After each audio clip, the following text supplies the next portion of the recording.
네, 할렐루야. 네, 너무 반갑습니다. 오늘 또 우리가 대림절 두 번째 주를 보내고 있는데요. 지난주에는 우리가 작은 것에서부터 시작한다. 작은 것에부터 소망이 있다라는 것을 우리가 미가를 통해서 우리가 봤습니다. 오늘은 이사야를 통해서 빛에 대한 것을 얘기하기 원합니다. 여러분은 이런 생각 해본 적 있으십니까? 인간은 햇빛 없이 얼마나 살 수 있을까? 어떻게 생각하십니까? 햇빛이 없다. 나는 햇빛이 없는 데서 계속 살아야 된다. 그럼 얼마 정도 살 수 있을 것 같아요? 그 전문가에 의하면 6개월 정도 얘기하고 있습니다. 6개월 정도. 빛이 없어서 죽는 게 아니고요. 빛이 없어서 나의 심장이 문제가 생기고 다른 이런 부분이 생겨서 서서히 죽어간다고 얘기하고 있습니다. 우리가 당연하게 여기는 빛이 우리 인간뿐만 아니라 모든 식물, 모든 이 세상의 존재가 햇빛이 필요한 것이죠. 성경에서는 이 빛에 대한 것을 얘기하고 있습니다. 빛에 대한 것을 또 문자적으로 얘기할 때 있고요. 또한 비유적으로 얘기하고 있습니다. 문자적인 것으로 얘기한 것도 우리한테 중요하고 비유적인 것도 우리한테 중요한데 우리가 대림절 두 번째 주를 우리가 지내면서 이 빛이 우리와 어떤 연관이 있을까라는 것을 한번 같이 보기를 원합니다. 성경은 빛과 어둠을 대조하죠. 어둠이 있고 빛이 있다라고 얘기하고 있습니다. 우리 창세기 1장 1절부터 5절 같이 한번 잘 아는 말씀 보겠습니다. 시작. 하나님께서 태초에 하늘과 땅을 창조하셨습니다. 그 땅은 형태가 없고 비어 있으며 어둠이 깊은 물 위에 있었고 하나님의 영은 수면 위에 움직이고 계셨습니다. 하나님께서 말씀하기를 빛이 빛이라 하니 빛이 생겼습니다. 하나님께서 보시기에 그 빛이 좋았습니다. 하나님께서는 빛을 어둠과 나누셨습니다. 하나님께서 그 빛을 낮이라고 부르시고 그 어둠을 밤이라고 부르셨습니다. 저녁이 되고 아침 되니 첫날이 나셨습니다. 아멘. 하나님께서 창조의 첫 번째 날 시작하기 전에 이 땅에서는 어둠밖에 없었다라고 얘기하고 있습니다. 보십시오. 첫 번째 날에 하나님께서 태양을 만들고 달을 만든 게 아니에요. 그것은 네 번째 날에 등장합니다. 빛을 만드셨어요. 그래서 이 어둠 가운데에 빛을 만드시면서 이 빛을 어둠과 낮을 나누셨다. 이것을 얘기하고 있습니다. 그래서 나누셨기 때문에 이게 하루, 밤이 되고 낮이 하나가 돼서 하루다라고 첫째 날이라고 얘기하고 있었습니다. 여기서 강조하는 것은 여기서 어떤 그 구조 통하여 빛을 내신 게 아니라 하나님께서 빛을 만드셔서 하나님께서 태양이 없는데도 빛을 내셨다. 그리고 어둠과 빛을 나누셨다라고 얘기합니다. 이 빛이 어디서 나왔을까? 어디서 이 빛이 있을까라고 궁금한데요. 우리 한번 계시록 21장 같이 보기를 원합니다. 제가 읽을게요. 도성은 해나 달이 비춤이 필요 없습니다. 우리가 이제 미래에 대해서 보는 거예요. 사도 요한 통하여 미래에 될 때 우리는 해와 달이 없어질 거라고 얘기합니다. 이는 하나님의 영광이 도성을 비추며 어린 양께서 도성의 등불이 되시기 때문입니다. 하나님 자체가 그 영광을 통하여 빛이 된다고 하셨고요. 어린 양 예수 그리스도를 통하여 등불이 된다고 하셨어요. 나라들이 도성의 빛 가운데 다닐 것이며 땅의 왕들이 자기의 영광을 도성으로 들어올 것입니다. 라고 얘기하셨어요. 이 빛이 어디였나? 첫째 날 빛은 하나님의 영광이다 라고 얘기해요. 근데 이게 계시록에만 나오는 내용인가? 아닙니다. 이미 구약에서 예언하고 얘기한 내용이에요. 이사야 한번 보겠습니다. 이사야 60장인데요. 우리 이거는 같이 읽겠습니다. 시작. 낮에는 해가 더 이상 너를 비출 필요가 없고 달도 내게 비출 필요가 없을 것이다. 여호와께서 내 영원한 빛이 되시고 내 하나님께서 내 영광이 되실 것이기 때문이다. 너 해와 다시는 지지 않을 것이며 내 달은 더 이상 기울이지 않을 것이다. 여호와께서 내 영원한 빛이 되실 것이니 내 슬픔의 날도 끝날 것이다. 아멘. 여기서 보십시오. 두 개의 말씀이 나와요. 문자적인 빛이 나오고 보면 비유적인 빛. 하나님께서 직접 빛이 되시고 그다음에 이 빛이 나의 슬픔과 나의 아픔을 다 사라지게 하신다라고 얘기를 하십니다. 벌써 이미 하나님께서 이미 이사야를 통하여 해와 달 통해서 빛이 등장하는 게 아니라 하나님의 영광, 하나님 자체에서 이 빛이 난다라고 얘기하고 있습니다. 그래서 출애굽기 보면 이스라엘 백성들이 이제 이집트에 나와서 시내산의 밑에서 진을 칩니다. 진을 칠 때 하나님께서 어떤 모습으로 영광이 나타납니까? 산 꼭대기에서 타오르는 불처럼 보이셨다. 시내산 위에서 마치 이 볼케이노가 터지는 모습, 불같이 하나님께서 등장하셨다고 얘기합니다. 그뿐만 아니라 모세가 시내산에 올라가서 40일 동안 하나님과 교제하고 대면하면서 내려왔을 때 어떻게 됐습니까? 얼굴에서 광채가 비쳤다. 그래서 모세가 베일을 가렸죠. 이스라엘 백성이 두려워하기 때문에 광채가 있다라고 얘기하고 있습니다. 신약에서는 또 이렇게 얘기하죠. 마태복음 17장 보면 예수님께서 세 명의 제자 베드로와 야곱과 요한을 산에 올라갑니다. 그래서 거기서 어떻게 해요? 번묘되는 모습이 나오죠. 일라이샤가 나오고 또 모세가 등장하는 모습을. 그래서 여기서 내오는 옷은 해처럼 빛나고 옷이 빛처럼 새하게 됐다라고 설명합니다. 놀라운 어떤 모습이죠. 사도 바울은 믿는 자를, 예수 그리스도를 따르는 자를 잡겠다 해서 다메섹 가는 길 가운데에 예수님을 만나게 됩니다. 그런데 음성은 듣지만 빛으로 본인이 말에서 넘어지고 또 눈이 머는 사건을 또 경험하는 내용이 나오고 있습니다. 이런 사건들이 이 하나님의 빛에 대해서 구약에서 신약에서 계속 반복적으로 나오는데요.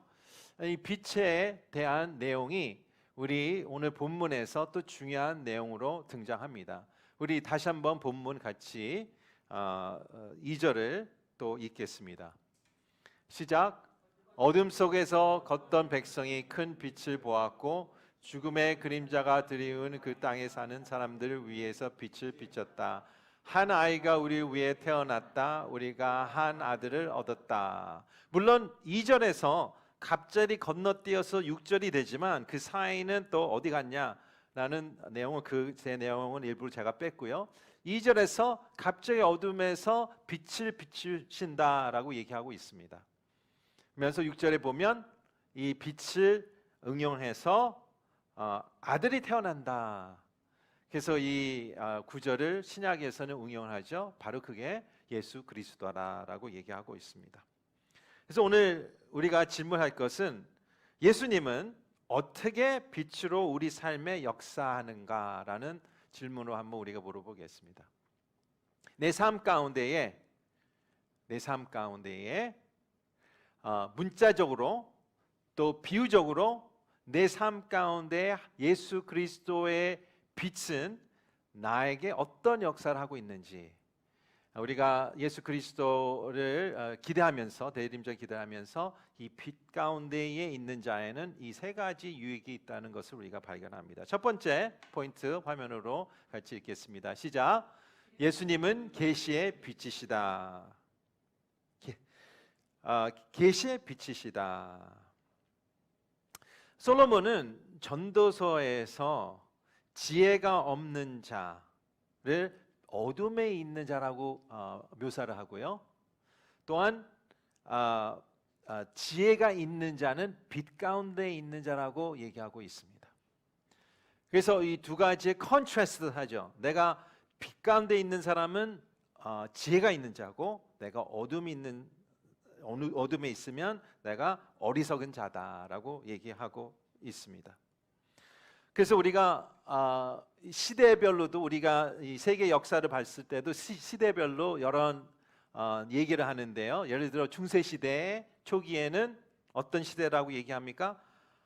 암흑 시대라고 그래요. 영어로 Dark Ages.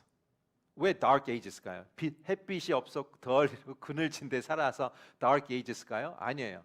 그때에 우리가 사람들이 어떤 내용으로 살았고 어떤 생각을 한 내용이 별로 없어요.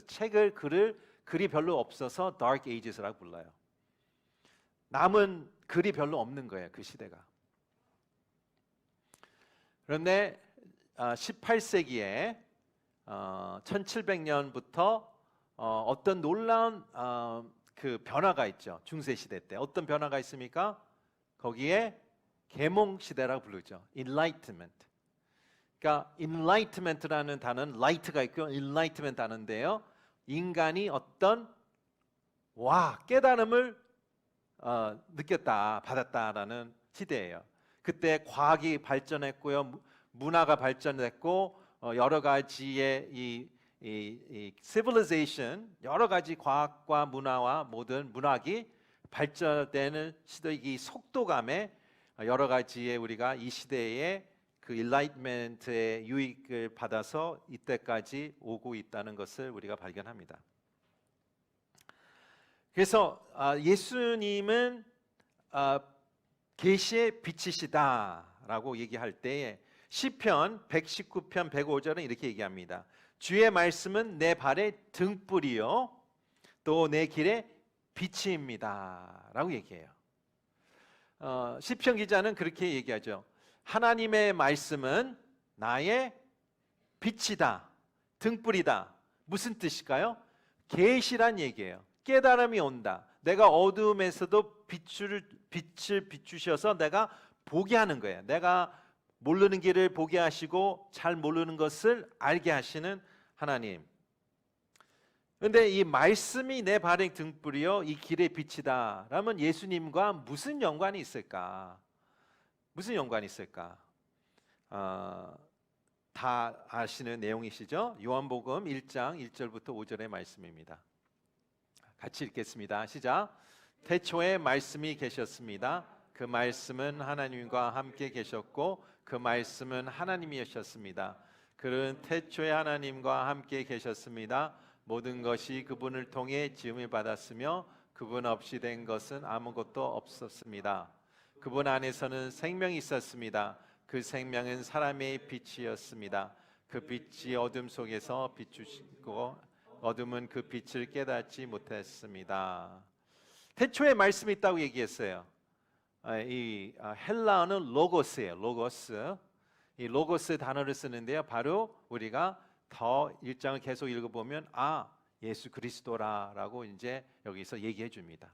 말씀, 예수 그리스도가 말씀이다. 그 로고스다. 태초에 하나님께서 이 말씀을 통하여 창조하신 그 말씀이다. 그게 바로 예수 그리스도 로고스다. 그래서 여기서 시편 119편에 얘기하는 말씀이 내 등불이요 또 이 말씀이 내 길의 빛이다 얘기하는 것은 바로 예수 그리스도가 나의 빛과 또 등불이다. 그래서 여기서 포인트를 잡는 것은 예수 그리스도가 나의 계시의 빛이다라고 얘기를 하고 있습니다.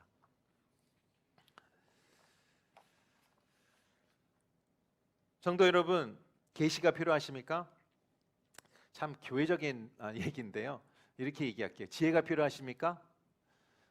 어떤 그 노하우가 필요하십니까? 어떤 지식이 필요합니까? 어떤 통찰력이 필요합니까? 지금 가정에서 또 직장에서 어떤 상황에서 지금 어떤 그 통찰력과 지식과 그런 부분이 부족해서 지금 이렇게 좀 마음이 좀 힘든 부분이 있으십니까? 저는 있어요. 바로 예수 그리스도가 그 계시의 빛이다. 계시를 주실 겁니다. 통찰력을 주실 것입니다. 하나님께서 그 노하우를 주실 것입니다. 그러니까 우리가 예수님을 기다리는 것은 이 어떤 빛을 어두움에서 비춰 주신다는 것은 이 대림절 가운데에 바로 예수 그리스도가 오셔서 나에게 계시를 주신다, knowledge를 주신다, 지혜를 주신다라고 얘기하고 있습니다. 우리는 계시 없이는 하나님을 찾지 않죠. 먼저 하나님을 찾은 사람은 한 명도 없는 것이죠. 그래서 우리가 예수 그리스도의 오시는 것을 기대하면서 내가 기대하는 것은, 다시 기억할 것은, 내가 아시겠지만 하나님께서 나에게 이 통찰력과 지혜와 내가 깨달음을 주시는 하나님이다라는 그 빛이 내 마음 가운데 있다라는 것을 우리가 첫 번째로 발견하는 것입니다. 그렇습니다. 우리가 기대하는 것은 바로 예수님이 주시는 계시다라는 것을 기대하는 것입니다. 두 번째, 우리가 어떤 역사를 하고 있나 우리 삶에서, 두 번째 포인트 한번 보겠습니다. 시작. 예수님은 의의 빛이시다. 물론 여기서 비유적인 얘기를 하고 있는데요. 성경은 어두움은 되게요 불경경한 것이고 악하고 타락한 것이다 라고 얘기합니다. 성경에 계속 반복한 것은 어둠에 있는 자녀, 어둠 속에 있는 상황, 그게 다 하나님이 보기에는 악한 사건과 사람들. 그러나 빛 가운데 있는 사람은 하나님의 자녀요, 또 하나님이 또 역사하는 가운데 있다라고 얘기하고 있습니다. 잠언 4장 우리 한번 보겠습니다. 시작. 그러나 의인의 길은 동틀부려 비추는 빛과 같아서 점점 밝아져 환한같이 되지만 악인의 길은 어둠 같아서 넘어져도 무엇이 그를 넘어질조차 모른다 라고 얘기합니다. 어느 길을 걸어가고 싶어 하십니까? 예수 그리스도가 없는 자는 어두운 길을 걸어가게 돼요.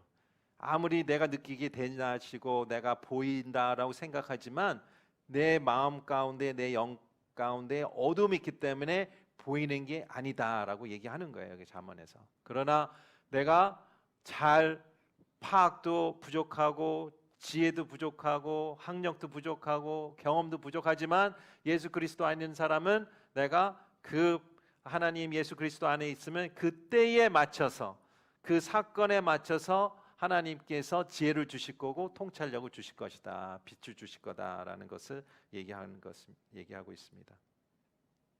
그래서 데살로니가 전서 5장 5절에 이렇게 써 있어요. 여러분은 모든 빛의 아들들이요 딸들이요 라고 얘기하세요. 여러분은 빛의 아들입니다, 빛의 딸입니다. 낮의 아들이라고 얘기하고 있습니다. 베드로 전서 2장 9절은 이렇게 얘기합니다. 그러나 여러분은 택하신 족속이요, 이 구절 안에 택하신 족속이다, 왕같은 제사장이요 거룩한 나라요 소유된 백성이니 하고, 보통 우리가 거기서 구절이 끝나요. 그렇죠? 우리가 택한 족속, 그다음에 왕같은 제사장, 거룩한 나라, 소유된 백성, 그렇게 보통 그렇게 외우죠. 그런데 여기서 구절이 여기서 이어지는 게, 여러분은 어둠에서 불러내어 그분의 놀라운 빛으로 들어가게 하신 분을 덕을 선포했다. 그러니까 어둠에 있는 자를 빼주시고 빛 가운데 있게 하셨다. 그러니까 5개죠. 예? 5개의 우리의 아이덴티티를 얘기하고 있는 것입니다. 어둠에서 빛 가운데 우리를 건져 주셨다라고 얘기하고 있습니다. 그래서 우리는 예수님께서 우리의 의의 빛이다라고 했을 때에 우리가 예수님이 우리 안에 살면서 우리의 의를 예수님의 비추실 겁니다. 주시지 않습니까? 예수님이 이 빛같이 본인의 의, rightness, 옳고 하는 여러 가지 우리가 옳다고 생각하는 것을 다 비추실 거 아니에요. 예수님이 30년 동안 이 땅에서 그것을 다 비춰주신 거지 않습니까? 제대로 예배를 하고 사람을 사랑하고 또 기적을 베풀고 굶주린 자를 먹여주고 슬픈 자를 안아주고 그렇죠? 죽은 자를 살려주고 그 다 의의 빛을 비춰주신 거지 않습니까? 그런데 그 예수 그리스도가 승천하시고 성령이 오셨기 때문에 우리 안에 살기 때문에 할렐루야 우리는 그 빛을 어떻게 해요? 반사적으로 우리가 비춰주는 거겠죠. 우리의 빛이 아니죠. 그러나 예수 그리스도 안에서 우리 예수 그리스도가 내 안에 살기 때문에 나는 그 빛을 비춰지게 된다. 예수 그리스도의 일을 비추게 된다라는 것을 얘기하고 있습니다. 다르게 얘기하면 성도는 달과 같이 예수의 빛을 비춘다. 예, 우리가 달입니다. 달. 성도님 생각하십시오. 우리는 태양이 아닙니다. 태양같이 생각하는 분들이 계세요. 나는 태양이다. 모든 사람이 나 주변에 돌아라. 내가 중심이다. 태양이 아닙니다. 우리는 달입니다. 예, 그래서 우리 한국말 표현에 얼굴이 이렇게 좀 그런 표현이 있지 않습니까? 예, 우리는 달입니다. 태양이 아닙니다. 비추는 것이죠. 태양의 빛을 비추는 달이다. 예수 그리스도는 계시의 빛입니다. 그래서 하나님께서 계시를 주시고 우리를 통하여 계시가 통찰력이 다 나타나고요. 또한 righteousness, 의로움이 우리를 통하여서 또 비추게 된다라고 얘기하고 있습니다. 세 번째에 하나님께서 예수님께서 어떻게 역사하시나 한번 같이 보겠습니다. 시작. 예수님은 소망의 빛이시다. 소망의 빛. 보십시오. 계시가 있어요. 의로운 게 있습니다. 다음에 소망이 있습니다. 할렐루야. 이 세상에 무엇이 필요합니까? 계시가 필요합니다. 이 세상에는 말은 많아요. 정보도 많아. 그러나 하나님 같은 계시가 부족합니다. 계시가 있어요. 두 번째는 의로운 게 있어요. 이 세상엔 악이 많아요. 속이는 게 많으면 서로 속고 속이고 의가 필요하죠. 세 번째는 어떻게 해요? 소망이 필요합니다. 소망이 없는 자가 불이 꺼지는 등불이 세상에 많습니다. 죽어가는 영혼이 많습니다. 소망이 필요한 것이죠. 그래서 예수님께서 이렇게 얘기합니다. 요한복음 8장 12절 같이 보겠습니다. 시작. 예수께서 사람들에게 다시 말씀하셨습니다. 나는 세상의 빛이다. 누구든지 나를 따르는 사람은 어둠 속에서 다니지 않고 생명의 빛을 얻는 것이다. 여기서 I am the light. I am. 예수님께서 요한복음에 I am 스테이트먼트를 여러 번 하는데 그 중에 하나가 나는 빛이다. 나는 빛 같다. 빛을 제공하는 사람이다. 빛을 만드는 사람이다. 그게 아니고요. 본인 자체가 빛이다. 세상의 빛이다. 그래서 세상을 비출 때에 뭐가 있습니까? 거기에 모든 어둠이 떠나간다. 할렐루야. 그래서 우리가 영적 싸움, 영적 대적, 그렇게 영적 기도, 그렇게 할 때요. 이렇게 얘기해요. 어떤 지역에 이렇게 spiritual mapping을 해요. 그러니까 지도를 그리는 거죠. 이 지역은 이 어둠이 자살률이 되게 높다. 이 지역은 이혼율이 되게 높다. 이 지역은 좀 창녀촌이 많다. 그래서 거기에 어떤 그 특별한 영이 특별히 거기에 몰려 있다라고 이제 spiritual mapping이라고 불러요. 그래서 이렇게 기도하는 자, 영적 싸움한 자는 그룹으로 가서 그 지역을 이제 여리고성을 도는 것 같이 기도하겠죠. 그런 영이 떠나가게. 네, 그거예요. 어둠 영이 지역마다 특성의 죄에 있는 거예요. 우리 마음 가운데도 있을 수 있죠. 우리 안에 그런 특성한 죄의 성이 세워 있는 거죠. 여리고성까지.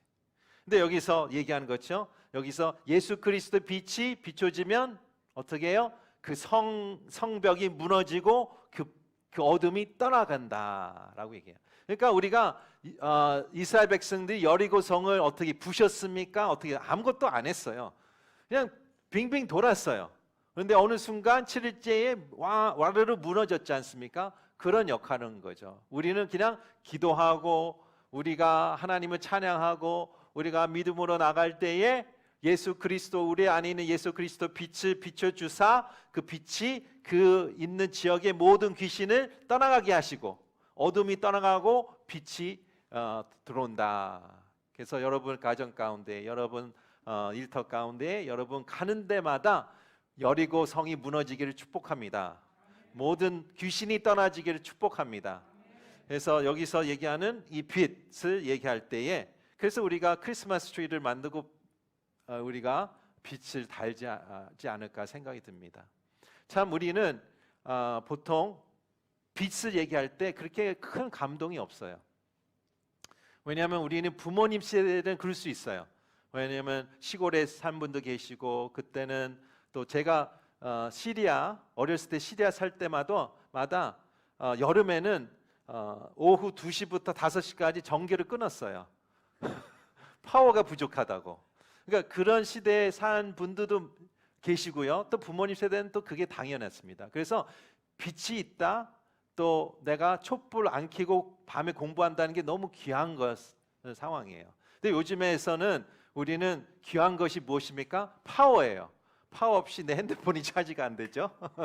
그럼 나는 아이패드도 못 보고 컴퓨터도 못 하고 여러 가지 기타 등등. 그러니까 이 시대에는 파워가 필요하다. 그러면 이제 딱 이게 느끼죠. 왜냐하면 충전해야 되니까. 그거하고 마찬가지예요. 그 빛이 없으면 내 세상은, 내 삶은 돌아가지 않는다라는 것을 우리가 깨달습니다. 우리는 빛이 필요합니다. 그게 바로 예수 그리스도. 또한 우리는 빛을 반사하는 우리 존재입니다. 그래서 우리를 통하여서 이 세상에 빛이 되고 또 우리 빛의 역할이 되는 우리가 되기를 축복합니다. 그래서 이 시간에 우리가 다시 한번 기억할 것은, 대림절을 기도할 때 지난주에 제가 말씀드린 같이 작은 거에서, 보잘것없는 거에서, 하찮은 것에서 놀라운 것이 이루어진다. 소망이 이루어지는 거예요. 여러분도 체험했을 거예요. 보잘것없고 무너지고 아무것도 없는 데에서 놀랍게 큰 것을 각자의 간증들이 있지 않습니까? 부활의 사건들. 여기도 마찬가지입니다. 어둠에서 하나님께서 빛을 주셔서 생명이 살아나고 영혼이 살아나고 가정이 바뀌고 공동체가 바뀌고 내 사업체가 바뀌고 내 사회가 바뀌는 그런 빛을 우리가 기대하고, 그게 바로 우리가 크리스마스를 준비하는 마음이 아닐까 생각이 듭니다. 어둠을 쫓는 이 빛, 바로 대림절의 두 번째 주의 주제입니다. 우리 시간 우리 같이 기도하기 전에 우리 아까 시선에 대해서 찬양했는데요. 다시 한번 우리가 혹시 우리 눈과 마음이 어둠 쪽에 있지 않을까? 만약에 있다면 다시 한번 우리 시선을 돌려서 빛으로 향하여 우리 시선을 예수님께 바라보는 마음으로 이 찬양을 같이 하기를 원합니다.